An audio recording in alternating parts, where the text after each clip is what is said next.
Eu convido a todos os irmãos a abrirem suas Bíblias em Apocalipse, capítulo 3. Nós estamos expondo Apocalipse de 1 a 3, que é a introdução ao livro de Apocalipse e depois as 7 cartas enviadas para as 7 igrejas localizadas na Ásia Menor. Nós estamos estudando a 6ª carta, enviada para a cidade de Filadélfia, a cidade do amor fraternal, e hoje nós pretendemos finalizar a exposição desse estudo, dessa 6ª carta, e nos preparar para ingressarmos na semana que vem na 7ª e última carta enviada para a igreja de Laodiceia, uma igreja que se parece muito como a nossa. Há muitos aspectos em todas essas igrejas em que nós nos parecemos, ou eles se parecem conosco, ou nós nos parecemos com eles, mas a igreja de Laodiceia, de uma forma extraordinária, muito, muito semelhante à igreja do século 21, né? Então, hoje, como eu falei, nós queremos finalizar a nossa apresentação da carta enviada pelo Senhor Jesus Cristo para a igreja localizada na cidade da Filadélfia. E, como já vimos antes, Jesus, além de fazer exortações no decorrer dessas cartas, sempre termina as mesmas com algumas promessas, né, que nós devemos aprender a somar umas às outras, porque elas, na realidade, constituem uma grande soma de promessas que serão concretizadas ou finalizadas na vida de todos os crentes quando estivermos no estado eterno. Todas essas coisas prometidas para todas essas igrejas também são prometidas para nós. E Jesus sempre inicia essa parte final das promessas usando a expressão vencedor, aquele que vencer, aquele que for fiel até a morte, aquele que perseverar, aquele que não temer, aquelas situações todas que nós já vimos nas outras epístolas. Então, em Apocalipse capítulo 3, versos 12 e 13, né, que está aí bem diante de vocês, eu espero que já tenham aberto, e não sejam como eu, que não falei para vocês abrirem e eu mesmo não abri, mas já cheguei lá e vamos lá. Então, 3, 12 e 13 diz assim: ao vencedor falo-ei coluna no santuário do meu Deus, e daí jamais sairá. Gravarei também sobre ele o nome do meu Deus, o nome da cidade do meu Deus, a nova Jerusalém, que desce do céu, vinda da parte do meu Deus, e o meu novo nome. Quem tem ouvidos, ouça o que o Espírito diz às igrejas. As promessas que acabamos de ler, quando somadas com as que encontramos em Apocalipse 3:8, e que tem uma promessa, e mais as 4 que vimos em Apocalipse 3, de 9 a 11, perfazem um total de 7 promessas, que de longe é a maior coleção de promessas que podemos encontrar em qualquer uma das 7 cartas. Então, essa igreja de Filadélfia, como nós já vimos, além de não ter nenhum motivo para ser criticada, ela não recebe nenhuma crítica do Senhor. Todas as outras igrejas foram criticadas pelo Senhor, precisavam acertar alguma coisa, mas Filadélfia era uma igreja pequena, pobre, uma igreja que realmente não tinha condições nenhuma, mas era uma igreja que confiava no Senhor. Então, isso aqui é importante, é isso que conta. E como eles confiavam em Deus, não havia nada para recriminá-los, somente elogios e grandes promessas de que um dia eles seriam libertos de toda aquela pobreza, de toda aquela perseguição, de toda aquela vida difícil e entrariam na eternidade com toda essa pompa que nós estamos vendo aqui, como Cristo fala, falo-ei coluna no santuário do meu Deus, daí jamais sairá, gravarei também sobre ele o nome do meu Deus, o nome da cidade do meu Deus, a nova Jerusalém, que desce do céu, vinda da parte do meu Deus, e o meu novo nome. Então, uma série de benefícios que nós temos aí que serão colocados sobre nós no estado eterno, né? Então,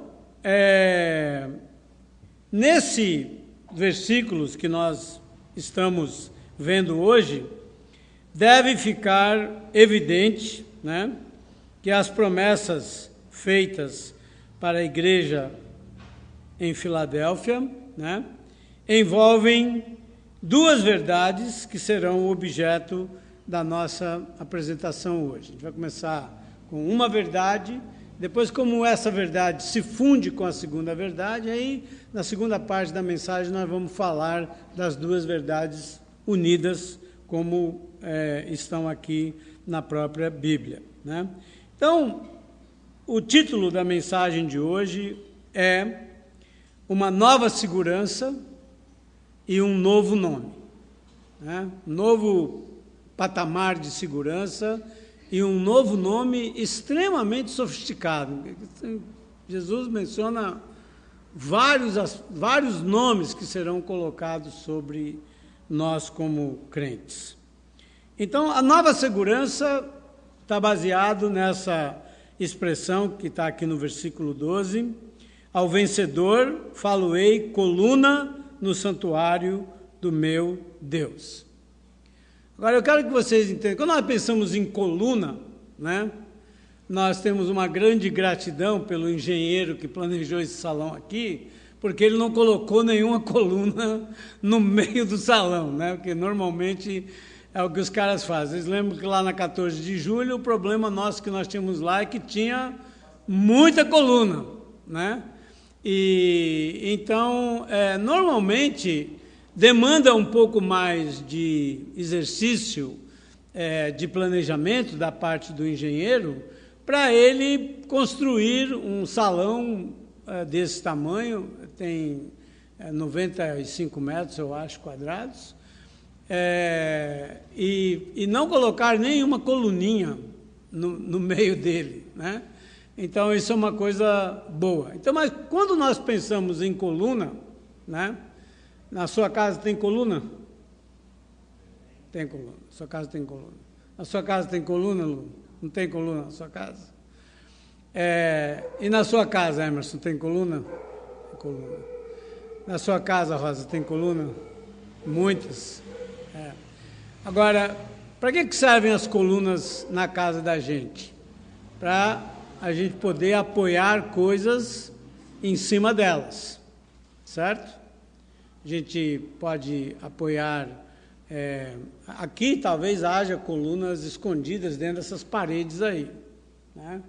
Onde essas madeiras entram aí, eu não sei se elas entram só na parede, o que eu duvido, provavelmente se apoiam em cima de uma coluna que vai até embaixo para poder sustentar o telhadão, o madeiramento todo e o telhado, para não cair na cabeça da gente, né?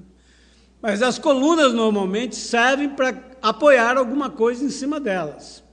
Agora eu quero que vocês entendam aqui que ser coluna no templo de Deus é um conceito diferente desse conceito que nós temos de coluna. Vamos aprender um novo conceito de coluna, que é a coluna que é feita não para que nada se apoie nela, né, mas para transmitir a ideia de firmeza, né? Você tem uma coluna dessa no chão, firmeza e estabilidade. Lá em Atenas, eu fui no templo de Zeus, que é um templo que fica na parte baixa da cidade, algumas colunas em pé e há umas 2 ou 3 colunas caídas, né?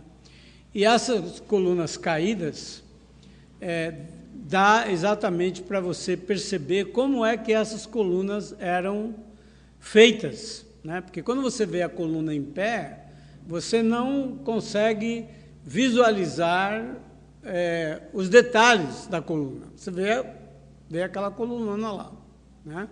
E essas colunas até hoje estão lá, elas não sustentam nada porque o teto já desabou e tal, mas um dia elas sustentaram um teto. Foi terremoto? Oi? Foi terremoto? Terremoto, guerras, teve inúmeros fatores lá porque houve várias invasões, a Grécia foi dominada pelo Império Turco-Otomano, dos 1500 até os 1800 e pouco, então teve muita destruição aí nessas questões todas, né? Porque tudo isso era considerado pagão e eles eram muçulmanos, então tinha todas essas coisas que nós estamos vendo acontecer hoje, de novo, no Iraque, na Tunísia, não sei aonde e tal, também aconteceu na Grécia, né? Inclusive, como o Partenon, aquela construção mais antiga que tem em Atenas lá, que está em ruínas, que era o templo da deusa,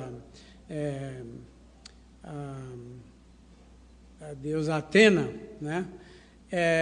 Os turcos haviam feito aquela pedra no meio do vale a sua fortaleza.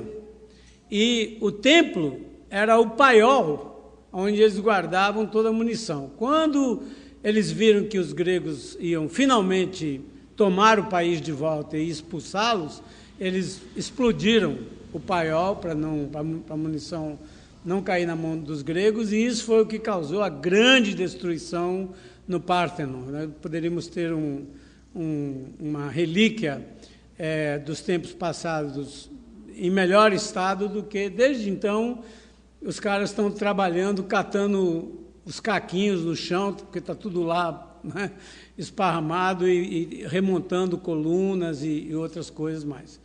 Mas essa coluna que eu vi lá no chão, lá em Atenas, ela me revelou a forma como essas colunas eram feitas, né? Elas não eram feitas de uma vez, né? Uma coluna que o cara pegou lá um pedrão enorme e esculpiu a coluna. Não.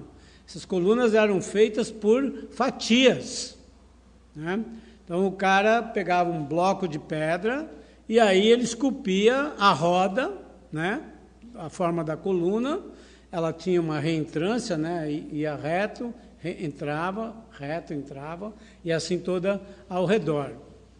E cada fatia dessa, né, pesava entre 1.500 e 2.000 quilos.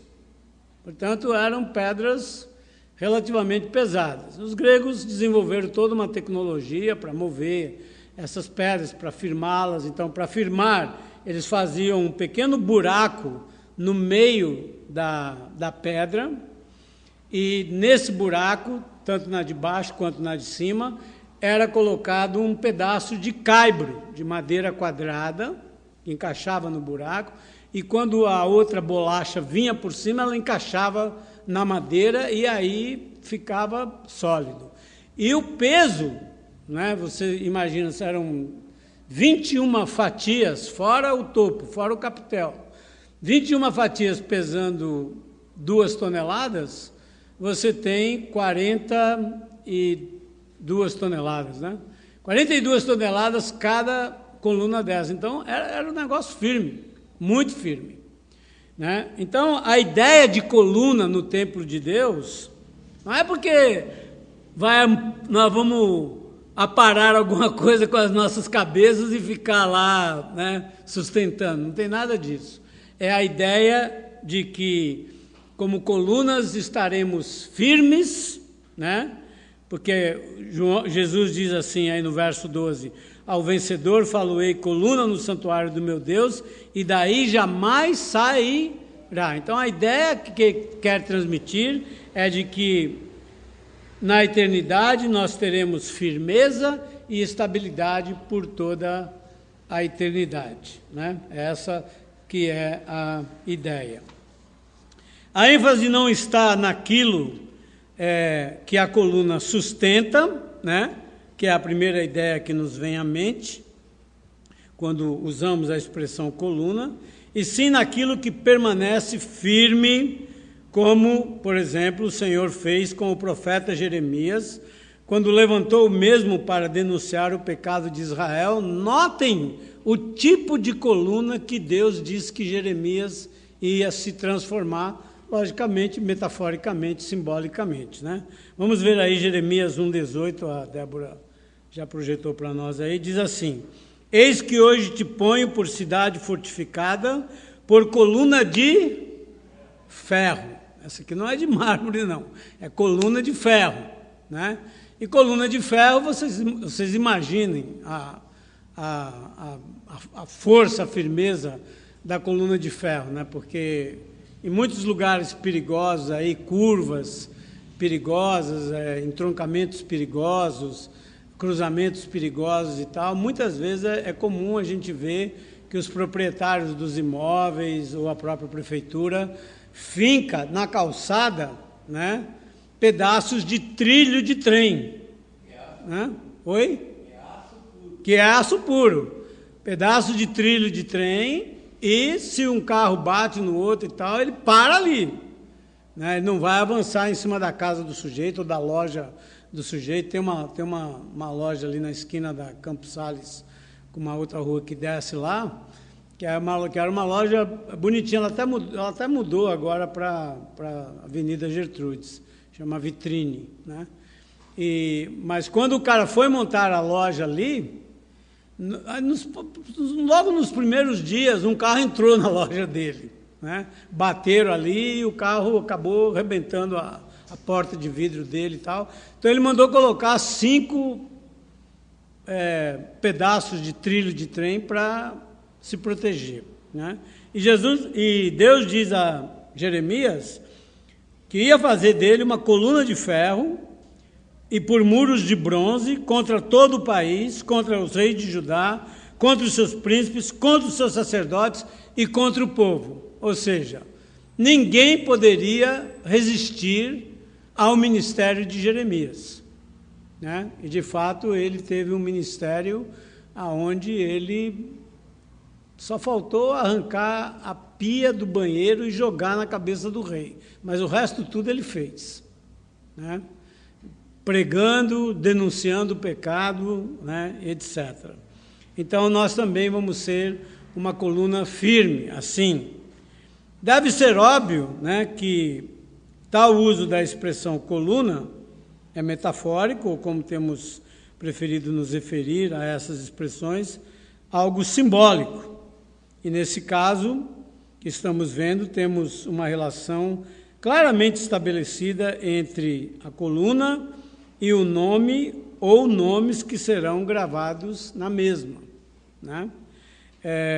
Então, portanto, daqui para frente, nós vamos abordar esse aspecto duplo. A coluna em si e os nomes, que somos nós somos a coluna, e os nomes que serão gravados em nós como coluna, metaforicamente falando, né? Então, parte 2 do nosso sermão, a coluna e o nome ou nomes gravados na mesma. É possível que essa ideia de coluna, no sentido de firmeza, de estabilidade, tenha sido emprestada, a ideia tenha sido emprestada das 2 colunas que Salomão mandou construir na entrada do templo em Jerusalém, né? O templo Fajutex do Bispo Macedo no Brás, ele tem na realidade na sua entrada 4 colunas que sustentam o arco superior da entrada. Mas aqui não, aqui eram 2 colunas cuja função não era sustentar nada, era simplesmente indicar estabilidade e mais uma outra coisa que nós vamos ver, né? Então, quando Salomão construiu o templo, ele resolveu, essas colunas não existiam no tabernáculo, tanto foi uma decisão dele, dos arquitetos dele, de construírem essas colunas, para transmitirem essa ideia de firmeza, de estabilidade, né? Então, eu quero dizer para vocês que essas colunas, em primeiro lugar, não tinham nenhuma função de sustentação, já que não havia nada apoiado nelas, e daí nós podemos derivar que as mesmas teriam sido colocadas ali com o intuito de enfatizar firmeza e estabilidade. Em segundo lugar, as mesmas receberam nomes, conforme podemos ler em 1 Reis 7:21. Eu não sei se primeiro... Mostra as colunas primeiro, vamos... Isso aqui é uma ilustração do templo, como algum artista concebeu, e vocês podem ver que junto às portas, a porta central ali, todo mundo está enxergando bem, está muito claro, existem as duas colunas, né? Até meio douradas assim e tal, mas elas não eram, elas eram realmente colunas de bronze, né? Essas duas colunas. E como vocês podem ver, elas têm os seus capitéis lá em cima e nada se apoia nelas, né? E essas colunas, elas tinham 9 metros de altura. Obrigado, Ricardo. Então, eram colunas que impressionavam, né? O judeu médio naquela época devia medir o que? 1,60 m. Então, quando ele chegava perto dessas colunas aí com 9 metros de altura, ele tinha que fazer assim para enxergar lá em cima, né? A ideia era essa mesma. A ideia é nos mostrar... O templo era alto, o templo tinha 10 metros de altura, né? E o templo era alto exatamente para fazer com que o homem percebesse que Deus é grande e nós somos pequenos. Essa é a ideia. E essa ideia foi emprestada do templo bíblico para as catedrais, por isso que as catedrais são gigantescas e altas, 25 metros de altura, 30 metros de altura, nas cúpulas, 55 metros de altura, né? Então, você vai na cúpula, você vai ali na Praça da Sé e entra na Catedral da Sé e anda até a cúpula da igreja, você chega lá, dá até uma dor no pescoço, uma vertigem, porque você tem que, né, para enxergar lá em cima, você tem que inclinar bem a cabeça, né? E assim as catedrais foram construídas grandes para fazer o homem se sentir pequeno. Porque realmente nós somos pequenos diante de Deus. Sempre. Mesmo por mais que nós pensemos que somos grandes e tal, e poderosos, isso e aquilo, diante de Deus nós somos, né? A Bíblia diz que Deus olha do céu e os homens lhe parecem como formigas andando sobre a terra, né? Então não há nada de muito especial aí.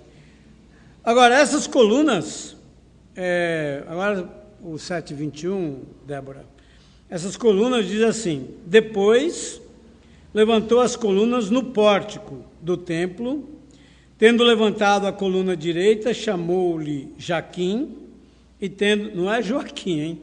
É Jaquim, não tem nada de Portugal aqui nessa história, chamou de Jaquim, e tendo levantado a coluna à esquerda, chamou de Boaz. Agora, o significado desses nomes é, Jaquim quer dizer, ele estabelecerá, o que faz muito sentido com a ideia de estabelecer, firmar, etc. e tal.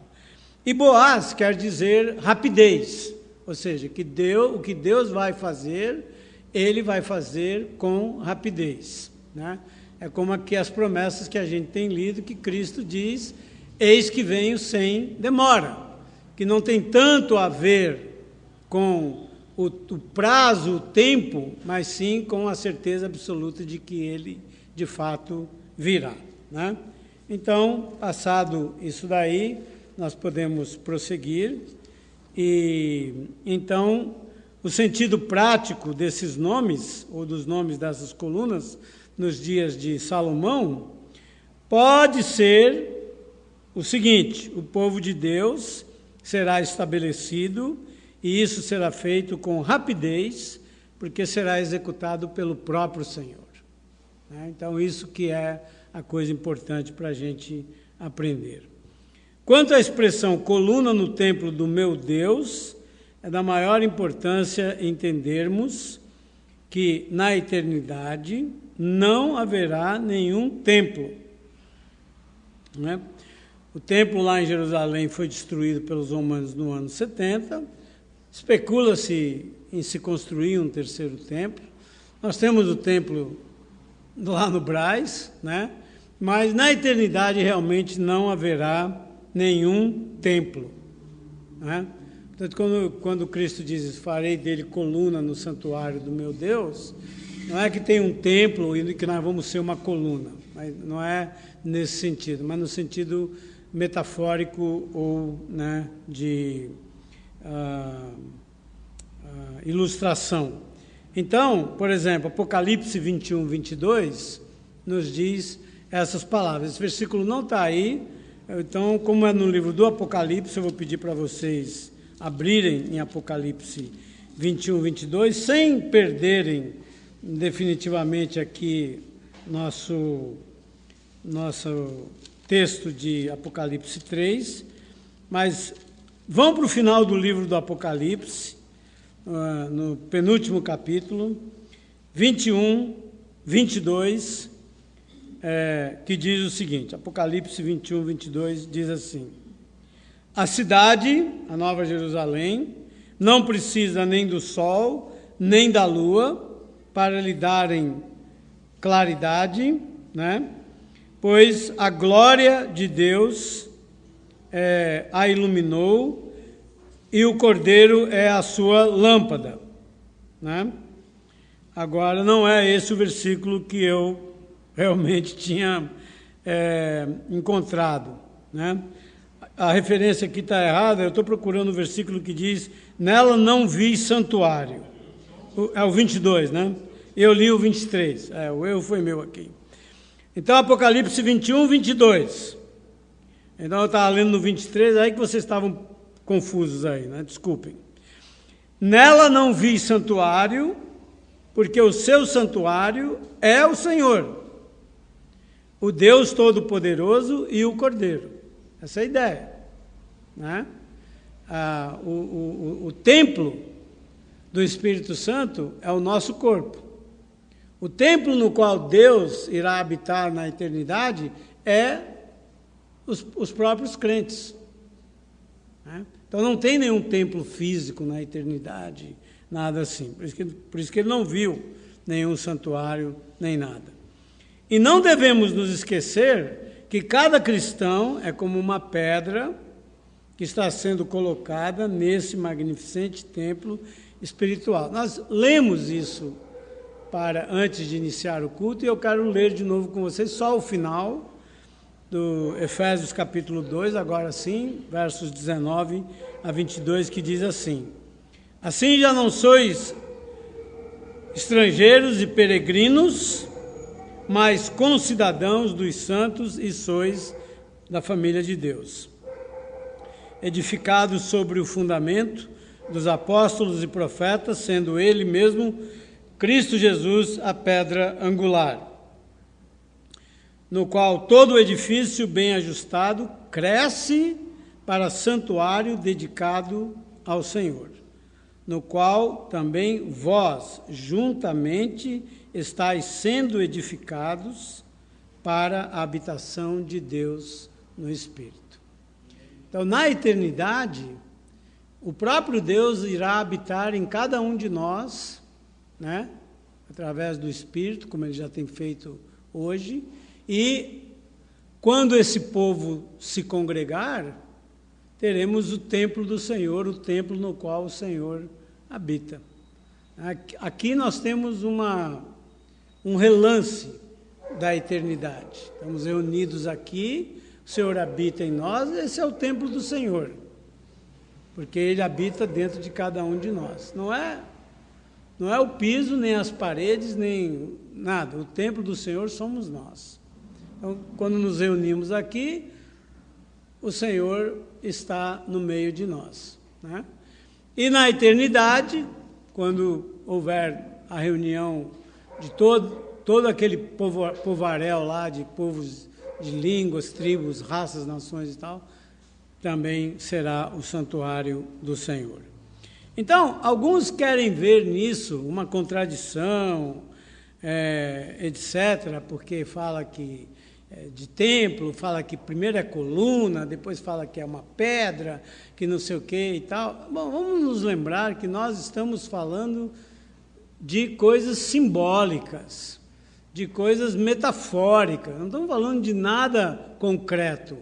Ninguém vai ser coluna no templo de Deus, né, para Adão. Não.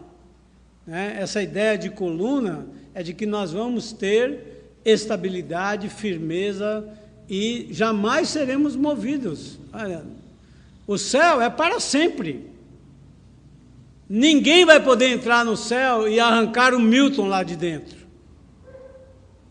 Nem a Rosa, nem o seu Natanael, nem ninguém. Como acontecia com os crentes na igreja da Filadélfia, que sofriam perseguições, eram arrancados de dentro da igreja, eram arrastados pelas ruas, eram mortos, né? Jesus diz, olha, na eternidade não vai ter nada disso. Vocês vão ser como colunas inabaláveis no templo do meu Deus, né?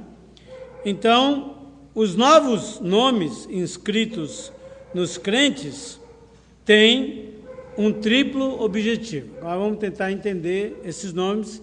Vamos reler, né? Aí, Apocalipse capítulo 3, verso 12, né? Porque Jesus diz assim, gravarei também sobre ele o nome do meu Deus. Então, qual é o significado de ter o nome de Deus inscrito em nós? Significa que nós pertencemos a Ele, né? Não é assim que faz com o gado? Sei que a ilustração é um pouco pobre, mas não é assim que faz com o gado? O gado, os cavalos, o gado de uma determinada fazenda, eles têm um ferro com a marca da fazenda, aquilo vai no fogo até ficar incandescente, né, vermelho, e aí marca o animal na altura da coxa direita ou esquerda e tal, e fica aquela marca, mesmo que cresça pelo por cima, a marca é visível, é só levantar o pelo que a marca é visível. Então não dá para roubar o boi do outro porque está marcado. Então, esse nome de Deus colocado em nós indica que pertencemos a Deus, somos dele. Indica que nós temos a essência do que Deus é, que somos seus filhos, ainda que chegamos a essa condição por meio da adoção em Cristo Jesus. Então, quem tem o nome de Deus, né, tem garantida a filiação, a presença e a certeza de que pertence a Deus. E se você pertence a Deus, a Bíblia diz que você é como a menina dos olhos de Deus. Não mexa com o crente, porque você está mexendo com quem você não conhece, né? Exatamente. Mexeu com o crente, mexeu com Deus. A gente tem que tomar muito cuidado com esses aspectos aí. O segundo nome é o nome da cidade do próprio Deus, a Nova Jerusalém. Esse nome faz referência a uma coisa, a nossa cidadania. Um dia eu vou deixar de ser o Alex de Tessalônica para ser o Alex da Nova Jerusalém. O Thales vai deixar de ser... Você nasceu aqui ou nasceu em São Paulo? Pode ser em São João? O Thales vai deixar de ser o Thales de São João para ser o Thales da Nova Jerusalém. A Sônia vai deixar de ser a Sônia de Avaré para ser a Sônia da Nova Jerusalém. Eu vou deixar de ser de Santo Antônio do Jardim. Pois é, que privilégio, não? Até que enfim, hein, Nata? Para ser o Natanael da Nova Jerusalém. Então, eu quero dizer para vocês que isso é verdadeiro acerca de todo crente genuíno. A nossa cidadania não está na carteira de identidade brasileira, no passaporte grego. A nossa cidadania está nos céus. E é de lá que nós estamos esperando a volta do Senhor, que irá transformar o nosso corpo mortal num corpo semelhante ao seu e irá nos levar para esse lugar de onde nós somos cidadãos em toda a sua plenitude. Não tem cidadão de primeira classe, de segunda classe, não tem rico, não tem pobre, não tem instruído, sem instrução, não tem nada dessas coisas. Né? Pois é, mas aqui na nossa igreja nós queremos ter sempre presbiterianos tudo de primeira classe. Aqui nós não fazemos essa distinção, apesar de que muitas vezes se faz, mas aqui a gente não faz. Então, esse segundo nome. O terceiro nome, para a gente já caminhar para a conclusão, o terceiro nome é o próprio novo nome de Cristo. Olha uma coisa que eu não sabia. Eu já tinha lido esse texto, já tinha passado por ele muitas vezes, mas Cristo diz que ele tem um novo nome para colocar sobre nós como crentes. E sabe do que mais? Nós não sabemos que nome é esse, né? Então, em Apocalipse 19, 12, aí vocês vão ter que virar aí, Apocalipse 19, 12, vamos ver se dessa vez eu leio o versículo certo, né?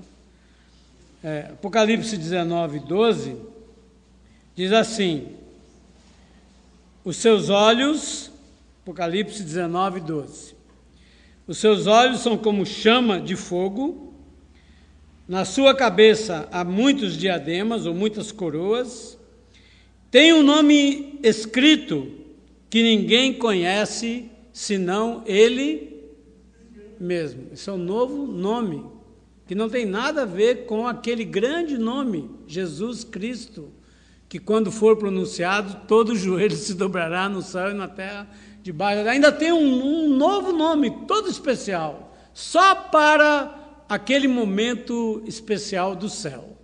Então, quando chegar no céu, receberemos o novo nome do Senhor. Esse nome não pode ser, na minha opinião, nenhum dos nomes que já conhecemos e que são atribuídos a Deus e ao Filho como o Eterno, como Jesus, como Cristo, como Senhor, como Verbo de Deus, etc. e tal, né? É um novo nome. Então, para nós, que aí começa a coçar, né? A gente começa a ter coceira nessa hora, né? Que nome é esse, né? Onde eu posso descobrir esse nome e tal? Para nós, mais importante que conhecer esse novo nome, deve ser sabermos que iremos compartilhar do mesmo. Eu não sei que nome que é, mas eu sei que um dia ele vai ser colocado sobre mim. Né? Se o novo nome de Jesus for esse, que é um nome do próprio Cristo, né? Um novo nome que o próprio Cristo terá. Provavelmente o nome pelo qual ele será conhecido pela eternidade e nós compartilharemos desse mesmo nome. Então, o fato da gente saber isso, de que iremos compartilhar desse nome, deve bastar para fazer os nossos corações transbordarem de alegria. Ô glória! Como diria o irmão pentecostal, né? Ô glória! Porque vamos chegar lá, não sabemos que nome que é, mas nós vamos receber esse nome, né? Isso é um privilégio muito grande. Segundo Cristo, quando ascendeu ao céu, ele disse que quando ele voltar, Aham. todas as pessoas ressuscitarão com ele, terão um corpo de glória. Isso. É o corpo de glória. E virão, então, e ele virá, e ele permanecerá aqui ou ele voltará? Não, aí todos nós, a Bíblia diz, subiremos para nos encontrar com o Senhor nos ares. Né? Ele não vai realmente vir até a terra para nos encontrar. Nós iremos nos encontrar com Ele. Os vivos serão transformados e os mortos serão ressuscitados. Com o corpo. Serão ressuscitados com o corpo. E aí iremos ao encontro do Senhor nos ares. Então, por fim, como acontece com todas... Amém. Por fim, como acontece com todas as outras cartas, nós somos convidados, aí no versículo 13, né, de Apocalipse 3, da epístola mesmo, quem tem ouvidos, ouça o que o Espírito diz à igreja. Presta atenção no que está dito aí. Então vamos concluir rapidamente. Como crentes, nós temos que compreender que enquanto estamos nessa vida, nós somos peregrinos neste mundo. Isso quer dizer que estamos aqui só de passagem. Ninguém vai ficar para sempre aqui, ninguém vai ficar para semente, nem para nada. Estamos aqui só de passagem. Mas na eternidade, a nossa peregrinação irá cessar. Não seremos mais peregrinos, né? Seremos como colunas estáveis, que ninguém pode tirar de lá de dentro do céu e etc. Nossa posição será firme e imutável, comparada com a condição de uma coluna. Firmes e inabaláveis para sempre e sempre. Uma boa leitura aqui é virarmos as páginas no livro do Apocalipse até o capítulo 21, Apocalipse 21, versos 3 em diante. Apocalipse 21, versos 3 em diante, que diz o seguinte, Apocalipse 21, versos 3 em diante, diz assim, 21, verso 3 em diante, até o 7. Então ouvi grande voz vinda do trono, dizendo, eis o tabernáculo de Deus com os homens. Deus habitará com eles. Eles serão povos de Deus e Deus mesmo estará com eles. E lhes enxugará dos olhos toda lágrima, e a morte já não existirá, já não haverá luto, nem pranto, nem dor, porque as primeiras coisas passaram.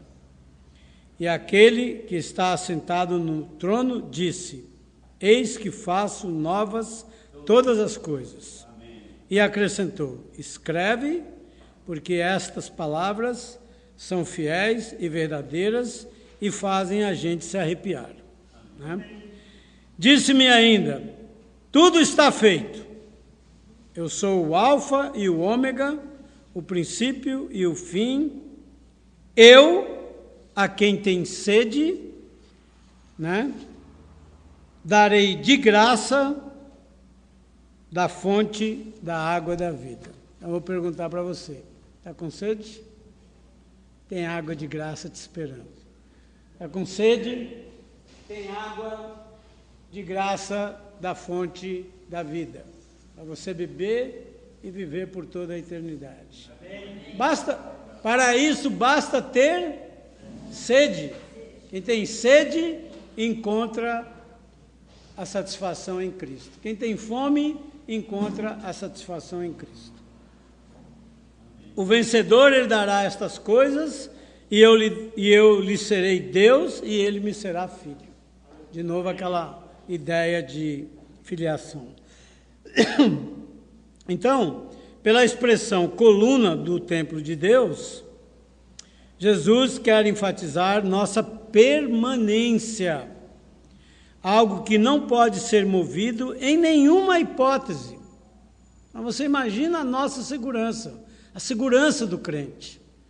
Né? O crente pode passar por muitas dificuldades, pode passar por muito sofrimento, pode passar por muita dor, por muita angústia, por dias e dias e dias, e às vezes meses, às vezes anos, de UTI, disso, daquilo.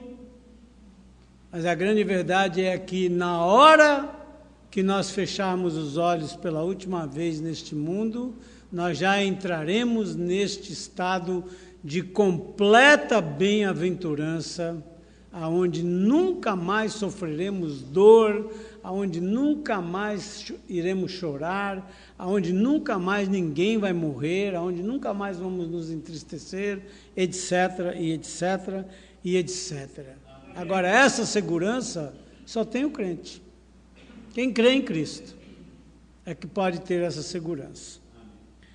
Também já tivemos a oportunidade de comentar como toda aquela região da Ásia Menor está sujeita a muitos terremotos, né? E até nos nossos dias. Mostra aí o terremoto, o último terremoto na Turquia.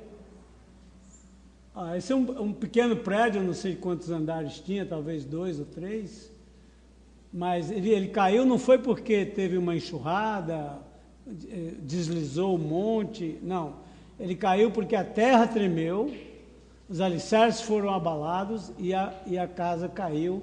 E você vê esse cara aqui com as mãos aqui atrás da cabeça, vai lá saber o que ele está pensando, e o outro aqui do lado, com a mão assim, falando para ele, calma, calma, né? Talvez ele está pensando nos parentes dele que estavam dentro dessa construção, será que estão vivos, será que não estão, e o outro está tentando acalmá-lo, e um monte de gente ali tentando mover essas coisas que não são, geralmente não são leves.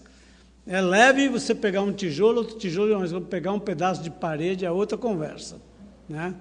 Então, até hoje acontecem terremotos. Então, pode tirar a imagem. Até nos nossos dias, mas a promessa de Jesus é que na eternidade, os membros da igreja na Filadélfia, e nós também, nunca mais seremos abalados, nem perderão seus bens por causa de um terremoto, nem sofrerão perseguição porque tinham pouca força diante dos seus perseguidores. Outra vida, outro estilo, tudo novo. Na eternidade, nós vamos gozar de plena paz, de plena alegria, de plena segurança.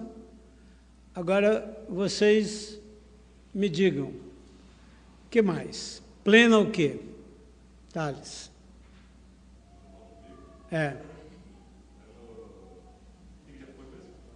Plena paz, plena alegria, plena segurança. Plena saúde. Plena o quê? Plena ou pleno? Pode ser plena ou pleno. Pleno amor. Muito bem, vamos lá. Ed. Pleno o quê? Pleno amor também? Ou você quer tentar outra coisa? Oi? Plena vida. E assim vai. Você pode escolher qualquer substantivo que você quiser. Já tem um aí, Nato? Pleno tudo.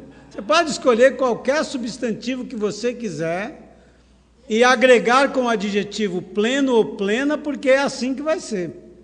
Vai ser em toda a plenitude. Não tem miséria. No céu não tem miséria. É sempre plenitude. Então, a gente terminar, que pena, acabou. Última frase. Que possamos abrir nossos corações e recebermos tudo de bom que o Senhor Jesus promete e deseja, de fato, nos dar, não apenas na eternidade, mas começando agora mesmo, hoje mesmo. Cada um possa abrir seu coração e receber do Senhor aquilo que você está precisando Aquilo que você anseia, você pode dizer para o Senhor: Senhor, é isso que eu estou precisando. Estou precisando de alívio, de conforto, de força, de coragem. Pensei no Jimmy, segunda-feira ele foi embora daqui tão nervoso, mas tão nervoso, que ele tinha uma prova de estatística para fazer, e eu falei para ele: é assim mesmo. Quando eu fiz a minha pós-graduação, a matéria de estatística era terrível, e nós íamos ser todos reprovados, e o professor ia ser demitido, claro. Então, o que ele fez? Na última aula, no dia da prova final, ele deu uma prova água com açúcar lá, que todo mundo tirou 10 e pronto. Ele garantiu o emprego dele e nós não continuamos sem entender nada de estatística, de como que funciona o esquema. Então, eu falei para ele: é assim mesmo. Fica tranquilo, faz o que você puder, porque a coisa é complicada, né? Então, mas não importa o que você está precisando. Peça para Jesus. Confia no Senhor, porque Ele tem prometido que vai cuidar de cada uma das nossas necessidades. Amém?